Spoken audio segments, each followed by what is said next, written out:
So good evening all of you. शायद कल speed ज़्यादा हो गई थी कि क्वेश्चन ज़्यादा हो गए थे, पता नहीं, पर आप लोगों के रिप्लाई कम आए थे। आज से स्पीड थोड़ी धीरे करेंगे। आज से हमारा नया चैप्टर शुरू होगा, लीनियर इनइक्वालिटीज। इनइक्वालिटीज मतलब, तो बेटा लीनियर इक्वेशंस आज तक आपने सब पढ़ी है। 2x + 5 = 4, 2x + 3y = 5, ये सब होती थी लीनियर इक्वेशंस। इक्वेशन मतलब जब इक्वल टू का साइन आता था। तो शायद इन इक्वेशंस का मतलब आप समझ ही गए होंगे। जब इक्वल टू का साइन नहीं आएगा, साइन आएगा लेस देन या ग्रेटर देन का। जैसे हम लोग है ना एक जनरल साइन देखें, x s लेस देन और इक्वल टू 3, ये ऐसा लिखा है, मतलब इसका मतलब है कि x 3 से छोटा है।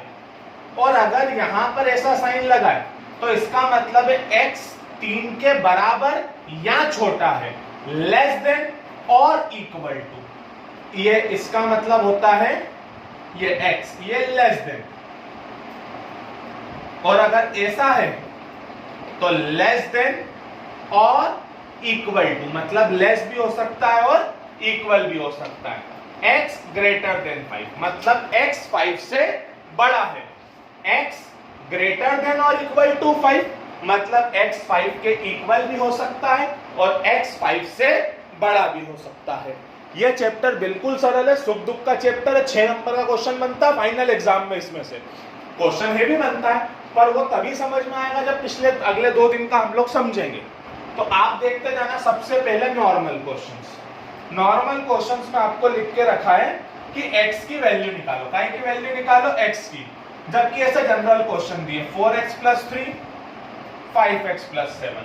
कैसे सॉल्व करते हैं? x एक तरफ, नंबर एक तरफ।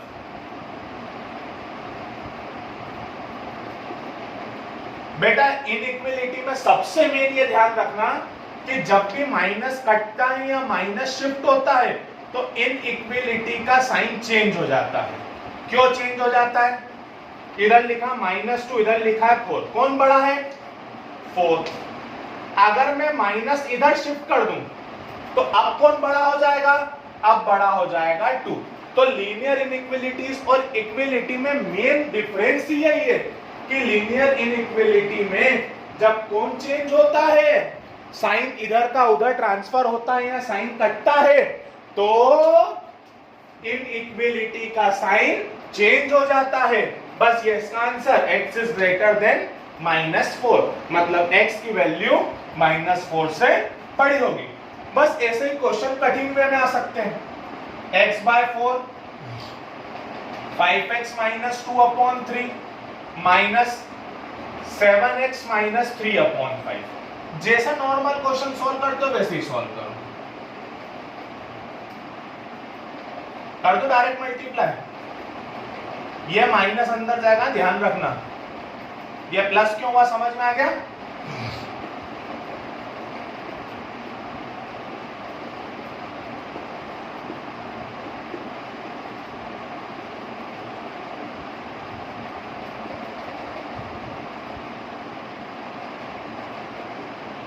आई होप सो आपको किसी तरह की कोई दिक्कत आ ही नहीं होगी, इसलिए मैंने कुछ बोला ही नहीं। लीनियर इनइक्वालिटीज बहुत ही ज्यादा सरल है, एटलीस्ट शुरू वाले पोर्शन की। तो नेक्स्ट क्वेश्चन, इक्वल टू वाला है ये 1/2 3x/5 + 4 1/3 x - 6। 3 उधर ले जाओ, 2 उधर ले जाओ।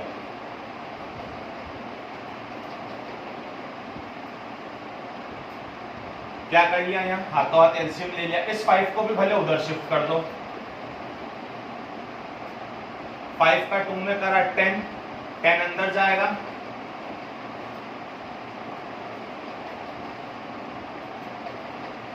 -x -120, माइनस से माइनस कटेगा तो इनइक्वालिटी चेंज हो जाएगी। इनइक्वालिटी क्या हो जाएगी? चेंज। आई होप सो आप लोगों को ये छोटे छोटे क्वेश्चन समझ में आ रहे होंगे। कहीं डाउट हो तो पूछते जाना। अब अगला क्वेश्चन ये देता है कि इसको आप नंबर लाइन पे रिप्रेजेंट करो। काय पे रिप्रेजेंट करो? नंबर लाइन पे कि 3x माइनस 2, 2x प्लस 1 को आप नंबर लाइन पे प्रेजेंट करो। तो नंबर लाइन पे प्रेजेंट करने पे कुछ नहीं, आप x की वैल्यू निकाल लो। इसका मतलब यह है कि x जो है वो 3 से छोटा है। एक नंबर लाइन बनाओ, 0 1 2 3, इधर प्लस इंफिनिटी, इधर माइनस इंफिनिटी। x कैसा है? 3 से छोटा। छोटा किधर? इस साइड। यहां पे ऐसा गोला बनाना बेटा, ये पूरा 3 से छोटा, मतलब 3 से कितना भी छोटा हो सकता है। बेटा ये गोला अगर यहां पर इक्वल टू का साइन आएगा तो ये गोला डार्क रहेगा। कैसा रहेगा? डार्क। और अगर यहां पर इक्वल का साइन नहीं आएगा तो ये गोला ओपन रहेगा। क्लियर है ये चीज? तो ये बताता है कि ये 3 इंक्लूड है कि नहीं है। अगर ये डार्क है इसका मतलब ये 3 इंक्लूड है, और अगर ये ओपन सर्कल है इसका मतलब ये है कि 3 इंक्लूड नहीं है। क्लियर है? कब 3 इंक्लूड है, कब 3 इंक्लूड नहीं है? नहीं है तो अब समझ लेना। 5x minus 3, 3x minus 5, 5x minus 3x minus 5 plus 3, 2x minus 2, x minus 1। इसका मतलब जो है x माइनस 1 से बड़ा है। 0 plus infinity minus infinity minus 1 include है, डार्क गोला, x की वैल्यू माइनस 1 से बड़ी है। बड़ी वैल्यू किस साइड आएगी? तो माइनस 1 से इंफिनिटी। आई होप सो आपको थोड़ा थोड़ा समझ में आ रहा होगा। एक लास्ट क्वेश्चन और लेते हैं इस टाइप का। नेक्स्ट क्वेश्चन कि 3 1 minus x 2 x plus 4, 3 minus 3x 2x minus 8 minus 3x minus 2x minus 8 minus 3। Clear है? ये 3 माइनस है ना, क्वेश्चन देख लूं।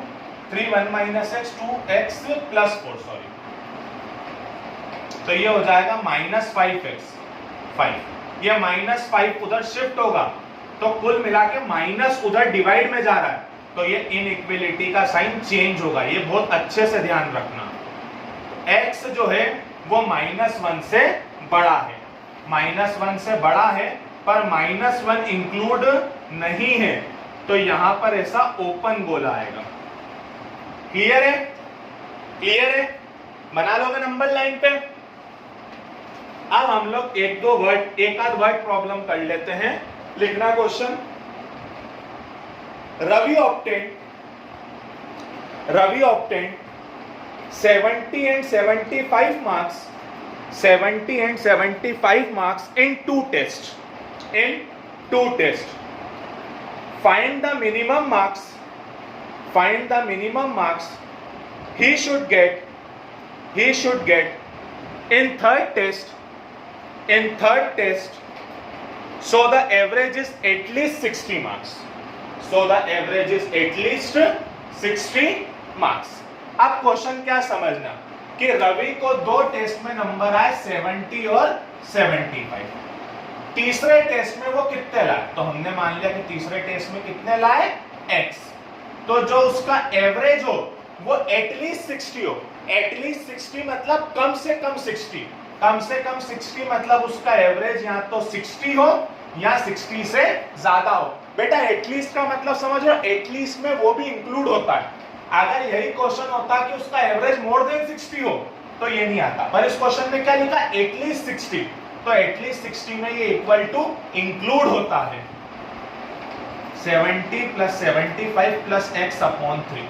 बेटा एवरेज निकालना आता है sum of all observation upon total number of observation. तो sum of all observation upon total, कितने टेस्ट हैं? 3।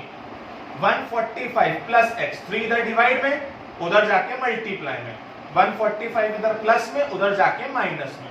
तो रवि को तीसरे टेस्ट में कैसे भी करके 35 से ज्यादा नंबर लाने पड़े। अगर वो 35 से ज्यादा ले आया तो उसका एवरेज जो है वो 60 से ज्यादा हो जाएगा। अगला क्वेश्चन लिखना, the longest side of a triangle is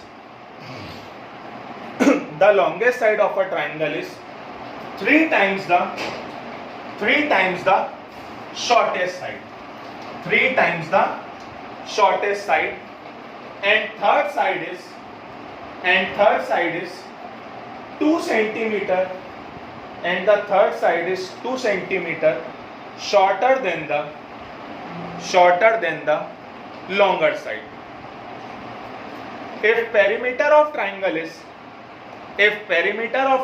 is at least 61 centimeter,